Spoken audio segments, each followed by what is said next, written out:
What you cooking? Same thing I've been cooking the past 15 years with the hope of poisoning you. Ain't working so well. Not yet. Be honest, though. Tastes bad enough to kill a man. I never was much of a cook, but I did try to be a good wife. And you have been. Given what we was and what we came from, I think we've gone and done okay. I look at Jack, I look at him, and I think we've been blessed. Maybe he can be something more. He's a good kid. He can be whatever he wants to be. He ain't gonna be no frontier gunslinger killing and running no gang, though. That way's over. Railroads and government and motor cars and everything gone and done away with all that. And he ain't gonna marry no orphaned working girl running with a bunch of hucksters, neither. If he meets one like you, I hope he'll marry her. Stop. For an illiterate gunslinger, you sure know how to make a girl blush. God damn crows! John! You have got to go deal with them. They've broken into the silo again and are eating all the corn out from it. Of course, my angel. Wait. Get out of there. All right, all right. Go on. Scat. Shh.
Down here.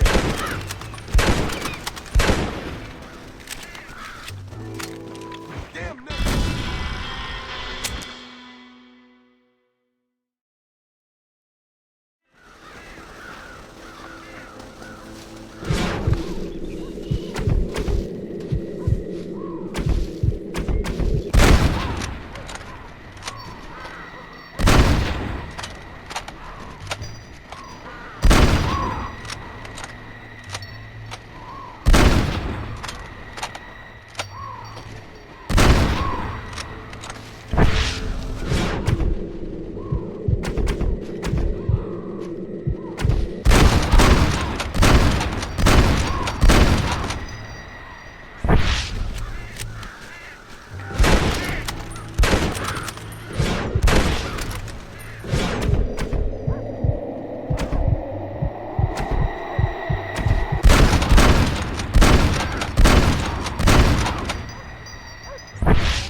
Finally.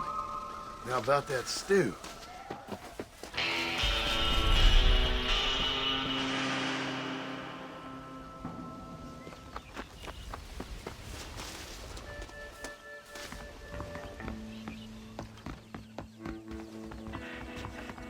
Paul.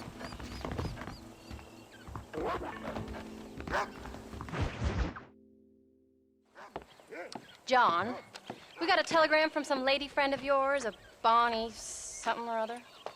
Something you ain't telling me? Bonnie McFarland. She's a friend. Saved my life when I went after Bill and nearly got myself killed again. Oh, and now you two's in the habit of sending each other letters. How very nice. It weren't nothing like that. What's it say? I don't know.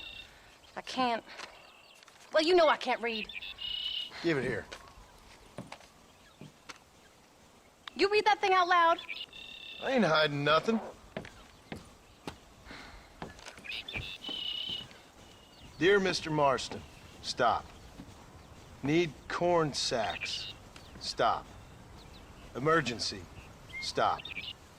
Weevils and moths ate entire county supply. Stop. Can you help? Not exactly the most romantic request now, is it? I guess not. She saved your life, you say? Yes, ma'am. Well, then you're gonna have to help her and her family out. We've got a plentiful supply of corn sacks over near the silo. About the one thing Uncle didn't manage to have stolen while we was gone. Okay. Hurry back, John. And John, what's she like? You know. A little bit like you, I guess. She's a woman in a man's world.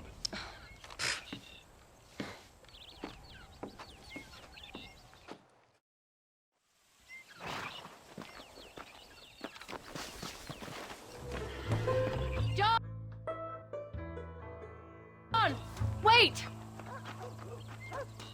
I changed my mind. I'm coming with you. Well, come on then. Let's get going.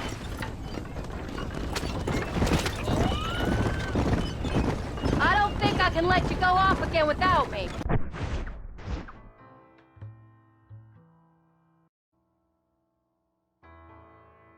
Fair enough. I'm glad of the company. You only had to ask. Ask?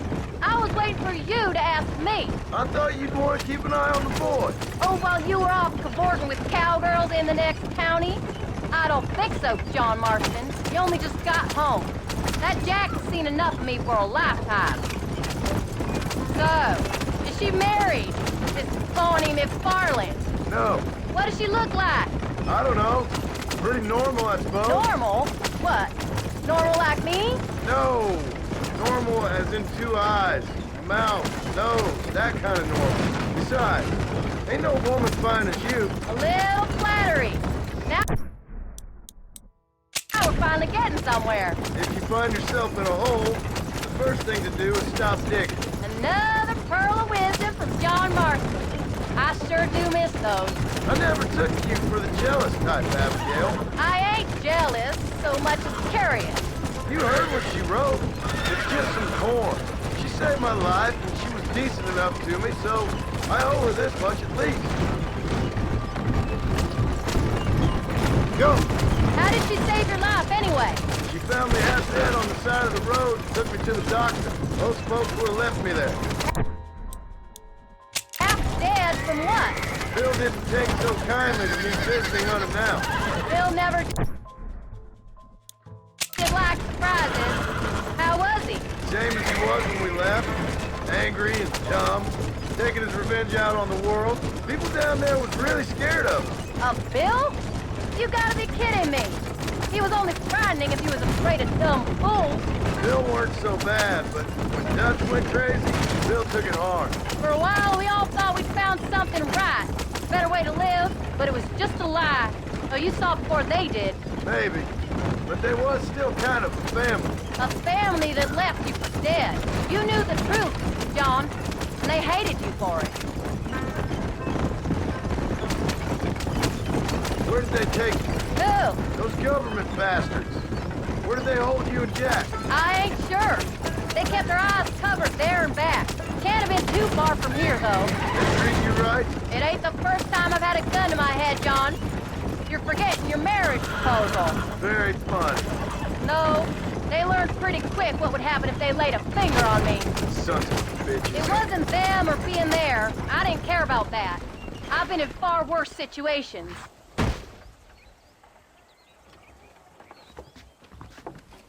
came. Thank you so much. We lost the entire harvest. Miss McFarland, I'd like you to meet my wife, Abigail. Oh, ain't you quite the gentleman all of a sudden? It's a pleasure to meet you, Mrs. Marston. Likewise. Thank you for saving my husband's life and for teaching the miserable goat some manners, among other things. I didn't teach him anything. I know better than to try to change a man. You should meet my father. Oh, people can change, Miss McFarland. John and I have to believe that more than anybody. This is a decent first harvest for you, John. You should be proud. That's good land you got there.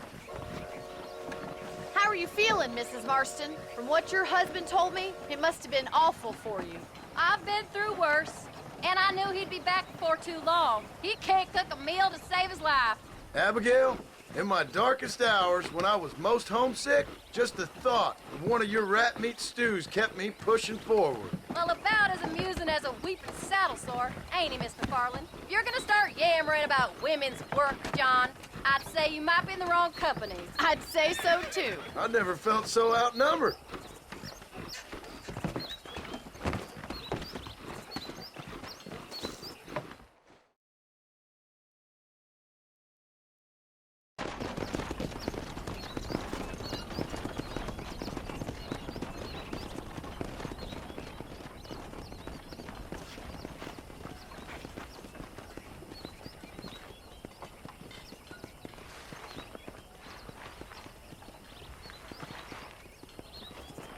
Ma'am?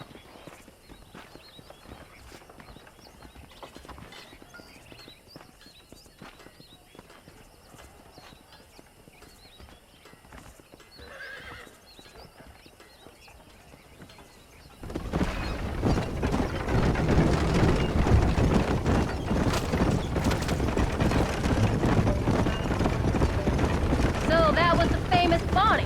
That was her, all right. She's pretty. She's normal, like I said. Well, you always wanted to be a rancher. I'd have thought she'd be just your thing. The perfect rancher's wife, if I ever saw one. I already got a rancher's wife. I'm only teasing. I like her, and I'm glad she saved your life. Most of the time, anyway. The McFarlands are good people. She did blush better than a shepherd's sunset when she saw you, though. I have that effect on women. You clearly had one too many blows to the head. You ain't wrong about that, Mrs. Marston. That's quite a ranch they got there. That'll be us someday. As soon as we get back on our feet. I don't know, John. How many times can we start again? An outlaw and a working girl. We ain't exactly farmers. We are now. Forget that life. It's over. Do you really believe that? We have to. It's the only way we'll ever have a future. The life we led, that doesn't go away. It's never over. You think those government men are just gonna leave us alone now? The old gang's dead. I did what they asked. And that's it? A life of crime forgiven? We're back together, ain't we? Until they decide you owe them something else. Sometimes I think I was the stupid one for believing I could get out. Maybe Dutch, Bill, and Javier were just being honest with themselves. You ain't perfect, John, and I sure ain't. But you're better than they are, than they were. Maybe we can't change. But we gotta try, for Jack's sake. Even if we have to start again 100 times. It's better than going back to what we were. How's Jack doing? Angry, upset. He's been through a lot. I hope he's gonna be all right. It's gonna take time. For a while, his world was safe, normal even. Then it got turned upside down again. He ain't saying much about it. I've tried to talk to him, but how do you explain any of this? What do you say when he asks about Uncle Bill and Uncle Dutch? They were his family when he was a little boy. He hides away in those books of his. Wouldn't you? It ain't like the real world's done him many favors. He's just been kidnapped. He grew up with the gang. That's no life for a boy. We did our best to protect him. Come on, John. He saw things no boy should see. Well, now we got a chance to make it right.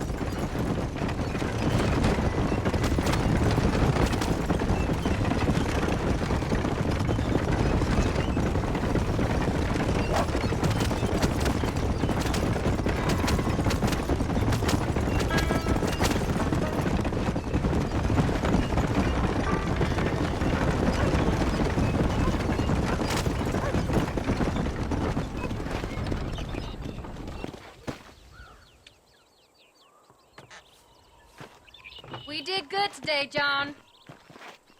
I guess I better go fix us something to eat.